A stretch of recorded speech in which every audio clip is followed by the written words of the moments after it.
Demophon was a king of Athens, according to Pindar, son of Theseus and Phaedra, brother of Acamas.Some say that Demophon's mother was Iope, daughter of Iphicles. He fought in the Trojan War and was among those who entered the city in the Trojan Horse. The brothers freed the grandmother Aethra, who had been captured by the Dioscuri, and served Helen as a handmaid for a while, and brought her home. Demophon married Phyllis, daughter of a Thracian king, while he stopped in Thrace on his journey home from the Trojan War. On the next day after the wedding, however, he had to leave, promising to return and take Phyllis with him as soon as possible. She gave him a casket and told not to open it unless he should lose every hope to return to Thrace. Demophon eventually settled in Cyprus and forgot about Phyllis. She would come to the seashore every day, expecting to see the sails of his ship, but in vain. After the appointed date was passed, she either died of grief or hanged herself. One day Demophon opened the casket out of curiosity. What he saw there was so horrifying that he jumped onto his horse and rode like wild till he fell off the horse on his own sword and died. Others, however, say that he did return, but Phyllis was already dead by the time when he embraced the lifeless almond tree into which she was said to have transformed after death. It started to blossom.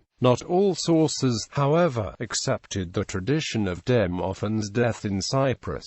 In Euripides' play Heracliadae, Demophon was the king of Athens, having succeeded to his father's power. He granted the children of Heracles, who were fleeing from Eurystheus, refuge in Athens. As Eurystheus prepared to attack, an oracle told Demophon that he would win if and only if a noble virgin was sacrificed to Persephone. Macaria volunteered for the sacrifice, and a spring was named the Macarian Spring in her honor. When Diomedes, having landed on the coast of Attica after a storm and failing to recognize the land, started to ravage it, Demophon marched out against the invaders, and was successful enough to take the Palladium from Diomedes. However, he accidentally killed a fellow Athenian in the battle, and was tried in court for that.